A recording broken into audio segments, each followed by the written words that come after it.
అందరికి నమస్తే. నేను మీ Gopi. Welcome back to our channel. ఈరోజు మనతో వచ్చేసి సీనియర్ జర్నలిస్ట్ జగదేవ్ గారు ఉన్నారు. సార్ నమస్తే. సార్ నమస్తే సార్. ఏపీలో ఎన్నికలు వచ్చే సందర్భం వేళ ఈసీ కమిషన్ ఏంటంటే ఎవరైతే ఈ వాలంటరీ వ్యవస్థ ఏదైతుందో దాదాపు 44,000 పైచిలకు వాలంటీర్లు సడన్ గా రాజీనామా అయితే చేశారు. అసలు దీనికి వెనక ఎటువంటి కోణం ఉందని మీరు భావిస్తున్నారు? ఎటువంటి కోణమే లేదండి, ఇది కూడా రాజకీయ వ్యూహమే. ఎందుకంటే మొన్న ధర్మాన ప్రసాదరావు గారు విషయంలో ఒక స్టేట్మెంట్ కూడా మనం చూసాం. వాలంటీర్లు అనే వ్యక్తులు మనం వాళ్ళకి లైఫ్ ఇచ్చాము, మనం రిక్రూట్ చేసుకొని వాళ్ళతో మనం చేయించుకుంటున్నాం.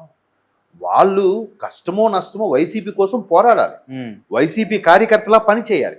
అవసరమైతే దానికి తృణప్రాయంగా ఆ రాజీనామా చేసి దీంట్లో ఒక కథన రంగంలో దూకాలి. ఒక్కొక్కరు కనీసం 50 ఇళ్ళ నుంచి 25 ఓట్లైనా సగం ఓట్లైనా వేయించేలా చూడాలి అన్నట్టుగా స్వయాన మంత్రి ధర్మాన ప్రసాద్ గారి స్టేట్మెంట్లో కూడా మనం చూసాం కదా, ఒక వారం కిందటో 10 రోజుల కిందటో. అవునా కదా?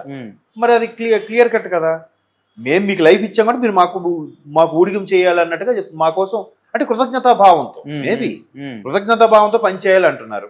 సో వాలంటరీ వ్యవస్థ అనేది వీళ్ళు పెట్టుకున్నది కాబట్టి వీళ్ళకి ఫేవర్గా ఉంటారు, వీళ్ళు గూఢచారులుగా పనిచేస్తున్నారు కాబట్టి ఎలక్షన్ కమిషన్ కంప్లైంట్ వెళ్ళాయి కాబట్టి ఎలక్షన్ కమిషన్ వీళ్ళు పెట్టుకోవద్దని చెప్పింది, క్లియర్గా చెప్పింది.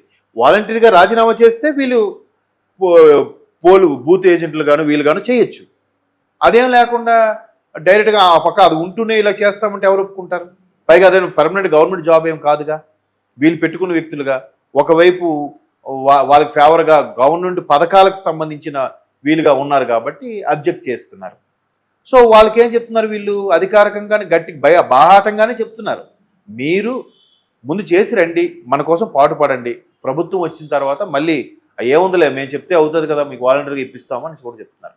దాని బెస్ట్ ఎగ్జాంపుల్ ధర్మాన గారు మాట్లాడిన విషయమే. సో ఇక్కడ కూడా అదే ఉంది.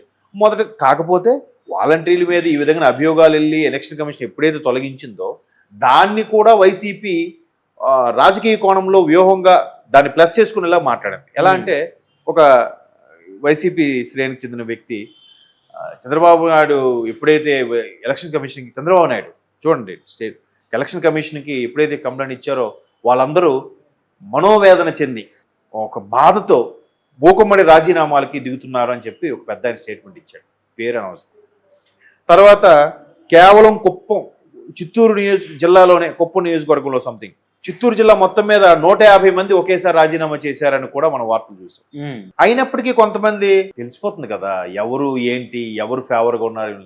సో అది ఎప్పుడు వాలంటీర్ వ్యవస్థ తీసేశారు, దానికి పెర్మిషన్ లేదు, ఎన్నికల పోలింగ్ బూత్లకు కూడా వెళ్ళకూడదు అని ఎప్పుడైతే వీళ్ళు అన్నారో అయినా కొంతమంది రాజీనామా చేయలేదంటే అర్థం ఏంటి? వాళ్ళకు కూడా తెలుసు ప్రభుత్వ విధానాలు ఏంటి, ఎక్కడెక్కడ ఏమి డ్యాష్లు పెట్టారు ఏంటని. సో అందుకు వాళ్ళందరూ కాముగా ఉన్నారు. వాళ్ళ మీద కొంతమంది నాయకులు ఒత్తిడి తెచ్చి ఈ విధంగా రాజీనామా చేశారని నేను అభిప్రాయపడుతున్నాను. అంతే కదా. ఇప్పుడు ఆల్రెడీ కోడ్ అమల్లోకి వచ్చి ఎన్ని రోజులైంది? ఒక చిత్తూరులో 150 మంది, లేదా ఇంకొక దగ్గర ఒక 8 మంది, అక్కడ ఒక 4 ఇలా రాజీనామా చేసినట్టు చూసాం. కానీ మొత్తం రాష్ట్రం మొత్తం మీద ఒక 44,000 మంది మిగతా ఎవరైతే ఉన్నారో వాళ్ళు ఎందుకు రాజీనామా ఇప్పుడు చేసి త్వరగా ఎందుకు చేయలేదు? ప్రెషర్స్ వచ్చాయి, అంతేనా? ఇప్పుడు మొన్న పెన్షన్ల విషయం కూడా చంద్రబాబు గారు కేవలం లెటర్ రాయడం వల్ల చంద్రబాబు గారు ఆపేశారు అని పబ్లిసిటీ చేశారు, బాగుంది.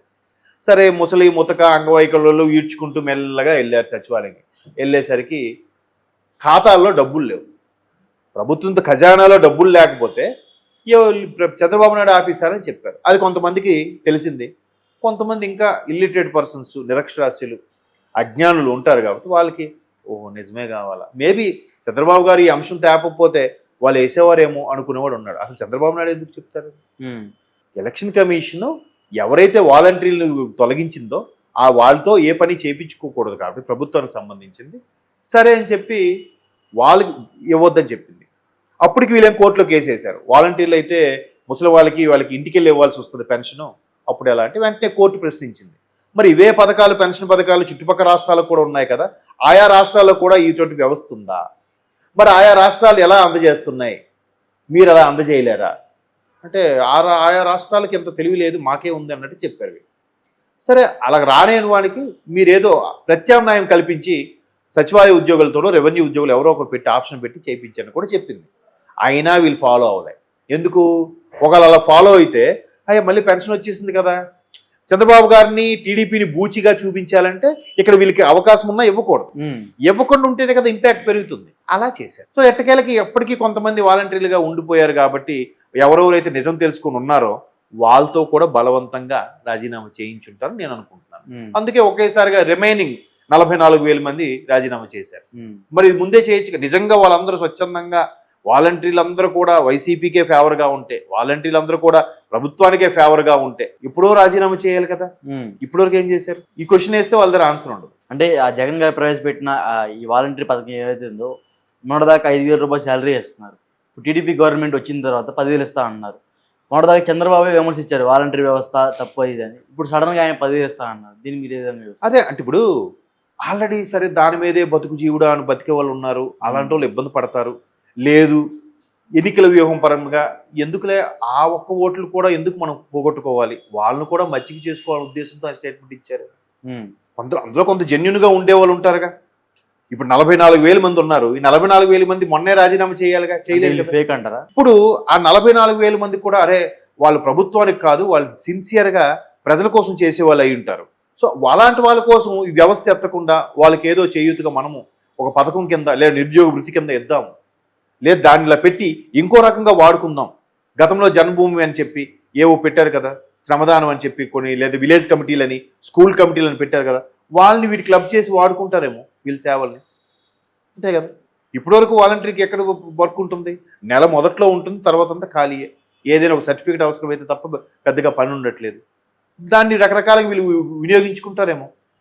ఈ 44,000 మంది మొన్నటి వరకు రాజీనామా చేయలేదు కాబట్టి సో వాళ్ళందరూ జెన్యున్గా సిన్సియర్గా పనిచేసే వాళ్ళు అయి ఉంటారు కదా. సో అలాంటి వాళ్ళు పట్టుకొట్టకూడదు కదా. సో వాళ్ళ కోసం ఈయన స్టేట్మెంట్ ఇచ్చాడేమో. చూద్దాం దీన్ని మళ్ళీ ఎలా మౌల్డ్ చేసి ఏ విధంగా దాని ప్రభుత్వం వైపు ఎలా కన్వర్ట్ చేస్తారో, వీళ్ళు ప్రభుత్వం వస్తే ఏ విధంగా వాడుతారో అది కూడా చూద్దాం. చెప్పలేం కదా ఎవరు పరిధి, ఎవరి ఆలోచన ఎలా ఉంటుందో. రిక్రూట్ చేయడం గొప్ప కాదు, దాన్ని యూటిలైజ్ చేసుకోవడం రావాలి. ఎంప్లాయీ కూర్చోబెట్టి తీసుకున్నాను చెప్పాను అలా ఖాళీ కూర్చోబెట్టి ఏమొస్తుంది? రకరకాల విషయాలు వాడుకుంటూ బాగుంటుంది. సో 44,000 మంది కూడా వీళ్ళు ఒత్తిడి వల్ల రిజైన్ చేశారని నేను అనుకుంటున్నాను. Okay sir, thank you sir.